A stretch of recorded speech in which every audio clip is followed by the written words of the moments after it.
What's the crack? What's the bleeding story? How you all doing? Hope you're well. In a freezing cold day in Dublin. It was actually freezing this morning, but anyway, that's neither here nor there. I hope everyone's keeping well and all that sort of stuff. I've calmed down a small bit from the shit show that is Arsenal. But yeah, there's plenty of news still out there. There's a few good, a few bad. But look, let's get into it. And please do, before we start, smash that like button. And absolutely mill that fucking subscription button over. It's free of charge. I look like a big fat cunt, but I'm not really, to be honest with you. Anyway, let's get into this. First bit of news, good news by the way, Zenchenko. There's this big reefer that they're smoking over in Inter Milan, and they are out of their head because they're interested in Zenchenko. Yes, I'm not shitting you. The reports are that they're interested in him in January, looking to take him on loan. They're flirting with the idea of permanent as well. How much are Arsenal willing to sell him for? Are they going to let him go, get him off the book? He's on high wages as well, as far as I know, as far as I remember. I'm not exactly sure how much he's on, but for what you're getting, it's not worth it. But anyway, that's good news because, well, I suppose it will probably keep Kieran Tierney at the club as well, because if he's getting rid of Zenchenko, he'll have to have a bit of cover there, because he doesn't want to go through what he's having at the right back position at the minute, where the cover is not there as I'm speaking to you and stuff like that. So if Zenchenko goes, and it's just me thinking, I don't think Kieran Tierney will leave in January. I'd say it'll be the summertime before he leaves. Anyway, let's moving on. And this is all me, this is news, and it's something that I had a look at, and I was there sort of going, I can see this happening. And it's Ornstein. He's saying that Arsenal will sign no one in January. And when you look at the last few January windows, there hasn't been much activity. Last season, I don't think we signed anyone. Just off the top of my head, I don't think we did. Maybe one or two youth players or something like that. The previous ones, we haven't really spent much money. It's not just Arsenal, in fairness. It's all clubs. Like, you never do get a big signing. But we do need signings, and this is the thing. We do need big time signings, because if we don't sign any league, FA Cup or Champions League, if you're that positive, we're not winning. We're not going to challenge for them. Even in the league, when you just look at it, Liverpool are just too strong at the minute. If they slip up, we slip up at the same time. Last weekend was a pure example of that. You know what I mean? We should have won that game, put the pressure on them, and United put the pressure on them by taking a draw. So it's just we're not doing it. And you need someone like an Isak or whoever it may be to push Arsenal, drive Arsenal on, get them the win, get them a 1-0 win, just get out of there, if you're away from home and stuff like that. We're just not doing it at the minute. And we do need that. We're missing Saka big time. We shouldn't be relying on Saka. It should be a team affair. We should have enough in the tank to get us over the line and get victories. But unfortunately, we don't. So, to be honest with you, I know I bring all the transfer news and stuff like this. It's just what's being reported in the papers and the websites and shit like this that I see. And I just want to share it with you guys. But, yeah, I'd be shocked if we did sign a top signing. We may sign a bit part player, a hot prospect, but I can't see us signing a starter or a 15 plus goal. Definitely starter, Another thing I noticed was in Arsenal news, Stan Kroenke, he's setting up, okay, and this is interesting. It actually may work, I think, because Arsenal bring in something like 150 to 200 million in sponsorship deals per season.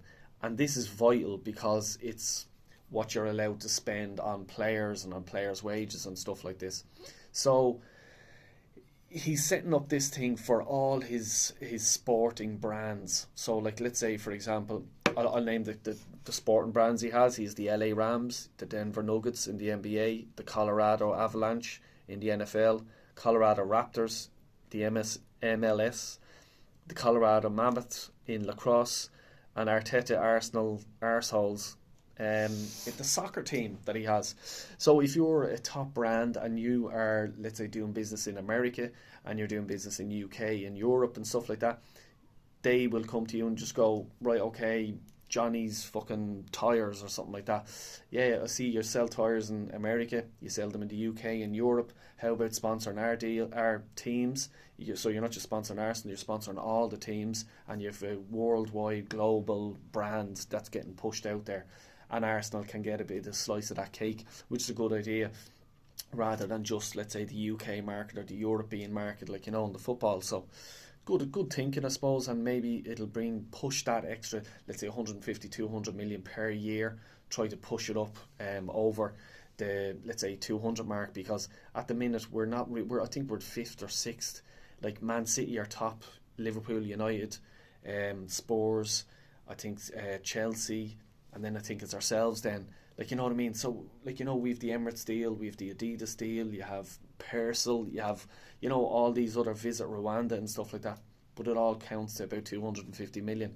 But when you take into Man City, they're on 350 million per season. And that's why they're able to pay to buy these players. And FFP, we'll see where they end up. But anyway, you know what I mean.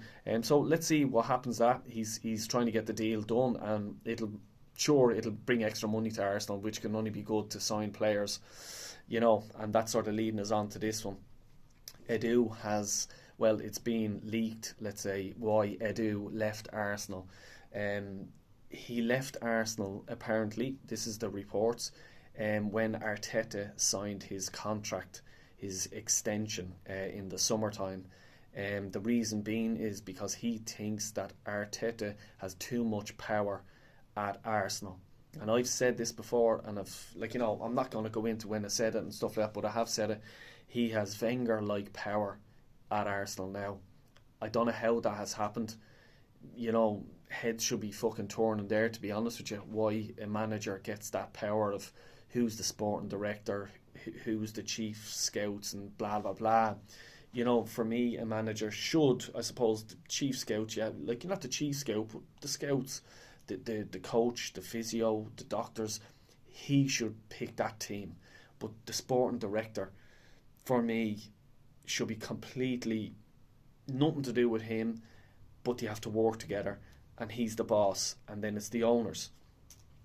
Edu didn't like the fact that Arteta could overwrite his ideas or an appointment that he wants, or a transfer that he wants to make. Arteta had the final say. So, Edu just says, I'm out of here. And now his replacement is Jason Eto'o. He's a yes boy. Check out Warren's Team Talks. Warren done a great video clip on him, and go check it out, because he goes into the details who this Jason Eto'o is. And basically, just from looking at Warren's video, Warren done his research, and he was a yes man, he was a T-boy, and he was a scout, went to chief scout, went to assistant fucking whatever, Arteta, and basically Arteta's assistant, and now he is Arteta's boss. Really? For me, you have to, it's like in politics, if you have a left-leaning government, you have to have, someone else saying, well, what if we try this? No, we're all going this way, and it's this way or no way. It doesn't work. It never has worked, never will work. So this is the thing, and Edu just seen this, and he just says, I'm getting the F out of here. So it's going to be interesting to see what happens. Edu can write his own contract now, apparently. This is the way it is. Once he's getting Champions League or European football money, he's staying in a job.